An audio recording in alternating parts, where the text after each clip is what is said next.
Hello दोस्तों, नमस्कार। मैं हूं ब्रजेन, आपका दोस्त। और मैं आप सभी दोस्तों का अपने यूट्यूब चैनल ब्रजेन ज्ञान एक्सप्रेस में बहुत बहुत स्वागत करता हूं। दोस्तों, हम फिर से एक बार हिंदी व्याकरण को पढ़ने जा रहे हैं और आज का हमारा टॉपिक है विशेषण, जो कि बेहद महत्वपूर्ण टॉपिक है और इसकी चर्चा हम बहुत अच्छे से करेंगे।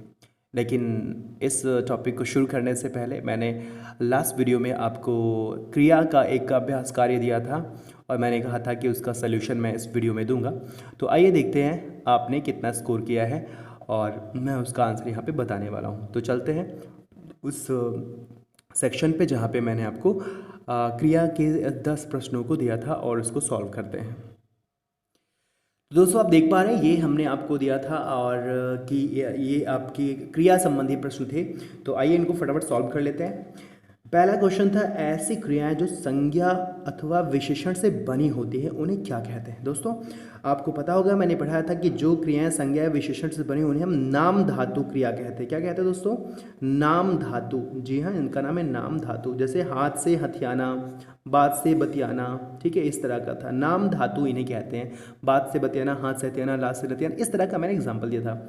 और तो नाम धातु क्रियाएं क्या है इसको मैंने पढ़ाया है। अगर आपको अभी भी दिक्कत है तो आप वीडियो जा करके देख सकते हैं प्लेलिस्ट में, हिंदी के प्लेलिस्ट में आपको क्रिया का वीडियो मिल जाएगा। अच्छे से उसको आप समझ लीजिएगा।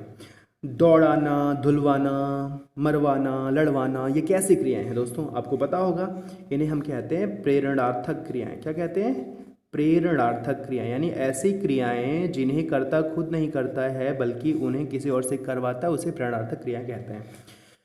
कर अथवा कर के शब्द किन क्रियाओं के अंत में प्रयुक्त होता है? दोस्तों, कर अथवा कर के शब्द ये पूर्वकालिक क्रिया के अंत में प्रयुक्त होता है। पूर्वकालिक क्रियाएं, जैसे हमने कहा था कि वो खाकर सो गया, उसने पूछकर किताब ली, तो खाकर सो गया, पूछ कर किताब ली। तो पूर्वकालिक, जो एक क्रिया से ठीक पहले हो उसे पूर्वकालिक क्रिया कहते हैं। तो ये इसका आंसर है पूर्वकालिक क्रिया। वह घर पहुंच गया, इस वाक्य में प्रयुक्त क्रिया का नाम बताइए। दोस्तों, पहुंच और गया दो क्रियाएं एक साथ, इसको कहते हैं संयुक्त क्रिया। क्या कहते हैं दोस्तों? संयुक्त क्रिया इसका नाम है। जी हाँ, संयुक्त क्रिया। अकर्मक क्रियाओं के तीन उदाहरण। दोस्तों, अकर्मक क्रियाएं जो ऑटोमेटिक स्वतः हो जाती हैं, जिनमें कर्म की ज़रूरत नहीं होती है, जिनमें किसी बाह्य हेल्प की ज़रूरत नहीं होती है, तो उसे अकर्मक क्रिया कहते हैं। जैसे आपका हो गया उठना हो गया, बैठना हो गया, दौड़ना हो गया, मुस्कुराना हो गया, हंसना हो गया। इस तरह से कूदना, उछलना, ये सारी क्रियाएं, उड़ना, ये सभी क्रियाएं क्या है? अकर्मक क्रियाएं होती हैं। अकर्मक सकर्मक का वीडियो भी मैंने दिया है, अभी भी कॉन्सेप्ट क्लियर नहीं है तो उसको देख लीजिए, बिल्कुल क्लियर हो जाएगा। क्रिया की कितनी अवस्थाएं होती है? दोस्तों, क्रिया की अवस्थाओं का वीडियो भी मैंने दिया था। एक क्रिया की तीन अवस्थाएं आपको बताई गई थी। तीन अवस्थाएं कौन कौन सी हैं ये आप कमेंट करके बताइए, मैं नहीं बताने वाला। तीन क्रिया की अवस्थाएं हैं, उनका नाम आप कमेंट कर सकते हैं। के द्वारा का प्रयोग सामान्यतः किस वाच्य में होता है? सामान्यतः या सामान्य रूप से किस वाच्य में होता है? तो आपको पता होगा भाई, कर्म वाच्य में। राम के द्वारा, श्याम के द्वारा, मैंने कहा था रामचरित तुलसीदास जी के द्वारा लिखी गई। तो के द्वारा का प्रयोग सामान्यतः कर्मवाच्य में होता है, कर्मवाच्य में।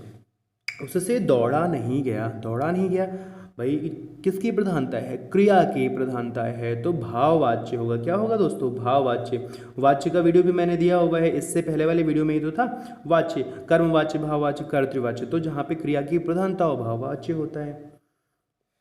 बच्चे झूठ नहीं बोलते हैं, बच्चे झूठ नहीं बोलते, यहाँ पे कर्ता की प्रधानता है तो कर्तृवाच्य हो जाएगा दोस्तों, कर्तृवाच्य हो जाएगा, कर्तृवाच्य है इसमें। रामचरितमानस कृष्ण तुलसीदास जी के द्वारा की गई, यही क्वेश्चन था और इसका आंसर मैंने बता दिया। के द्वारा का प्रयोग हो रहा है, कौन सा वाच्य है? कर्मवाच्य है। यहाँ पे कर्म की प्रधानता है, रामचरितमानस की प्रधानता है, तो कर्मवाच्य है। दोस्तों, ये थे आपके 10 प्रश्न और इनका उत्तर आपने दिया होगा और जो भी गलत रहा उसको सही कर लीजिए। तो ये थे क्रिया से संबंधित महत्वपूर्ण प्रश्न। तो चलते हैं अपने मेन लेक्चर पे, जिसमें मैं आज आपको बताने वाला हूँ विशेषण, जो कि बेहद महत्वपूर्ण टॉपिक है। तो दोस्तों, मैं बात करूंगा विशेषण की। विशेषण क्या है आप इसको जानते हैं, परिभाषा बहुत आसान है। ऐसे शब्द जो किसी संज्ञा अथवा सर्वनाम की विशेषता बताते हैं, किसी संज्ञा या सर्वनाम की जो विशेषता बताएं उन्हें हम कहते हैं विशेषण। जैसे राहुल मोटा है, तुम ईमानदार हो, यह किताब महंगी है। तो मोटा राहुल संज्ञा की विशेषता बता रहा है, ईमानदार तुम सर्वनाम की विशेषता बता रहा है, महंगी किताब संज्ञा की विशेषता बता रहा है। तो ये विशेषण होते हैं। दोस्तों विशेष्य क्या है? कोई विशेषण जिस शब्द की विशेषता बताता है वह शब्द विशेष्य कहलाता है। तो विशेष्य क्या है? जो विशेषण जिसकी विशेषता बताए, विशेषण जिस संज्ञा या सर्वनाम की विशेषता बताए उसे कहते हैं विशेष। जैसे यहाँ पे लिखा है आसमान नीला है, तो विशेषण क्या है? नीला। नीला किसकी विशेषता बता रहा है? आसमान की। तो आसमान क्या हो जाएगा? आसमान हो जाएगा विशेष्य। मोहन डरपोक है, डरपोक विशेषण किसकी विशेषता बता रहा है? मोहन की। तो मोहन क्या हो जाएगा? मोहन विशेष्य हो जाएगा। आप बुद्धिमान हो, बुद्धिमान कौन? आप। तो ये आप क्या हो जाएगा? विशेष। तो जिस संज्ञा या सर्वनाम की विशेषता बताई जाती है उसे कहते हैं विशेष्य। इजी है। अब दोस्तों यहाँ पे वाक्य में विशेषण का प्रयोग दो प्रकार से या दो रूपों में किया जाता है, उसके मैं यहाँ चर्चा करता हूँ, जो जिसको जानना बहुत ज़रूरी है। विशेषण विशेष्य विशेषण के रूप में और विधेय विशेषण के रूप में। एक तो विशेष्य विशेषण है और एक है विधेय विशेषण। आप कह सकते हैं प्रयोग के आधार पे विशेषण दो प्रकार के होते हैं, एक विशेष्य विशेषण और एक विधेय विशेषण। तो विशेष्य विशेषण क्या है और विधेय विशेषण क्या है, इसकी मैं यहाँ पे व्याख्या करने जा रहा हूँ। तो अब यहाँ पे एक लाइन में लिख दिया मैंने कि इनमें विशेष्य विशेषण में विशेषण संज्ञा सर्वनाम से पहले आता है। जब विशेषण संज्ञा या सर्वनाम से पहले आएगा उसे कहेंगे विशेष्य विशेषण, और जब विशेषण संज्ञा या सर्वनाम के बाद आएगा उसे कहेंगे विधेय विशेषण। अब विशेष से मोटा आदमी हाँफ रहा है, तो यहाँ पे मोटा शब्द विशेषण किससे पहले? संज्ञा से पहले आ रहा है, संज्ञा से पहले आ रहा है। मोटा आदमी, आदमी से पहले मोटा। काला घोड़ा, घोड़ा से पहले काला विशेषण। ईमानदार व्यक्ति, व्यक्ति से पहले ईमानदार। तो जब संज्ञा से पहले, संज्ञा या सर्वनाम से पहले विशेषण आता है तो उस विशेषण को कहते हैं विशेष्य विशेषण। और यहाँ पे देखिएगा जब विशेषण संज्ञा या सर्वनाम के बाद है, तुम मोटे हो, तो मोटा शब्द किसके? तुम के बाद आ रहा है। मेरा कुत्ता काला है, काला शब्द किसके बाद आ रहा है? कुत्ता के बाद आ रहा है। रमेश ईमानदार है, ईमानदार शब्द रमेश के बाद आ रहा है। तो ये होता है विधेय विशेषण।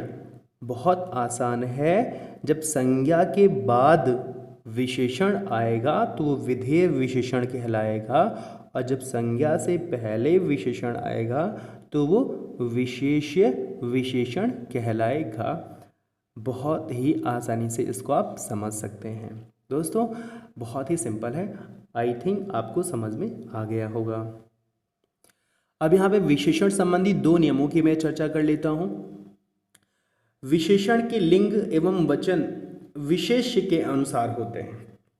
दोस्तों ये ध्यान देने वाली बात है कि जो विशेषण के लिंग और वचन होते हैं वो विशेष्य क्या होता है? संज्ञा सर्वनाम के अनुसार होते हैं। जैसे अच्छे लड़के मेहनती होते हैं, तो यहाँ पे विशेषण का लिंग लड़के के अनुसार आया है, लड़का यानी संज्ञा है, विशेष्य है।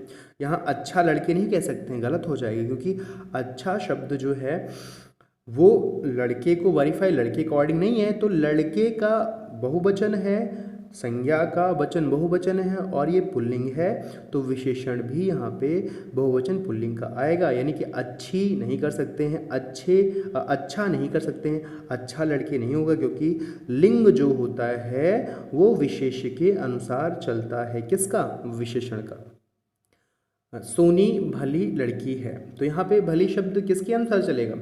यहाँ पे सोनी के अनुसार, या कह लीजिए लड़की के अनुसार चलेगा। लड़की स्त्रीलिंग का है, एक वचन का है, तो भली हो गया। अब सोनी भला लड़की तो होगा नहीं। हालांकि आप सभी जानते हैं कि इस तरह का प्रयोग तर्कसंगत नहीं है कि सोनी भला, सोनी भले लड़की है, गलत यूज ही नहीं होता है, पूरी तरह से गलत है। काली गाय पानी पी रही थी, तो काली शब्द किसके अकॉर्डिंग चलेगा? गाय के अकॉर्डिंग।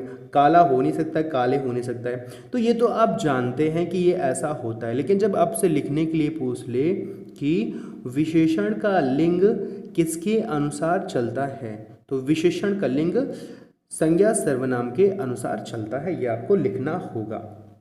एक और महत्वपूर्ण नियम देखिए, ये भी काफ़ी इंपॉर्टेंट है। यदि एक विशेषण के एक से अधिक विशेष्य हों तो विशेषण के लिंग एवं वचन समीप वाले विशेष्य के लिंग एवं वचन के अनुसार होंगे। ये ध्यान देने योग्य बात है, इसमें गलती हो सकती है। तो भाई जब एक से अधिक विशेष्य हों तो वहाँ पे जो विशेषण का लिंग होगा वो नज़दीक वाले विशेष्य के अनुसार होगा। उदाहरण देखिए, अच्छी नौकरी और पैसा सभी को चाहिए, तो यहाँ पे अच्छी नौकरी और पैसा। अब यहाँ पे देखिए अच्छी शब्द किसके अनुसार आया, नौकरी के अनुसार, पैसे के अनुसार नहीं आया दोस्तों। तो ध्यान ये देना होगा कि भाई अच्छी ये जो विशेषण है इसके दो विशेषण नौकरी और पैसा, लेकिन यहाँ पे जो ये विशेषण का लिंग है वो पहले शब्द के अनुसार है, यानी पहले विशेष्य के अनुसार है। ये आप नहीं कह सकते कि अच्छा नौकरी और पैसा, क्योंकि पैसा के लिए अच्छा पैसा हम बोलते हैं। तो यहाँ पे ध्यान ये देना होगा कि जब किसी विशेषण का एक से अधिक विशेष्य हो तो जो विशेषण का लिंग होता है वो पहले विशेष्य के अनुसार होता है। यहाँ देखिए, दयालु पुरुष और नारियां दुर्लभ हैं, आपने कहा। तो दयालु पुरुष, पुरुष के अनुसार क्या है, दयालु। सांवला पुरुष और महिला आकर्षक होते हैं, कुछ भी कह सकते हैं। तो सांवला पुरुष, अब महिला के लिए तो सांवली वर्ड का प्रयोग होना चाहिए था, लेकिन यहाँ पे चूंकि एक से अधिक विशेष्य यहाँ पे है इसीलिए विशेषण किसके अनुसार चलेगा, पुरुष के अनुसार। सांवला पुरुष और महिला। पीला कुर्ता और धोती, धोती के लिए तो पीली धोती होनी चाहिए, लेकिन चूंकि यहाँ पे पीला विशेषण के लिए ही दोनों विशेष्य प्रयुक्त हुए हैं, तो हमेशा अगर एक से अधिक विशेष्य के लिए कोई विशेषण आए तो विशेषण का जो लिंग होगा पहले शब्द या पहले संज्ञा या पहले विशेष्य के अनुसार होता है। यही आपको ध्यान देना होगा दोस्तों। ये ये वाक्य संबंधी शुद्धि का हिस्सा हो सकता है, तो इसलिए इसको ध्यान देना होगा। इस वीडियो में मैं आपको इतना ही पढ़ा पाऊंगा। अगले वीडियो में मैं चर्चा करने वाला हूं विशेषण के प्रकार की, जिसमें मैं आपको बताऊंगा कि विशेषण 4 प्रकार के मुख्य रूप से होते हैं।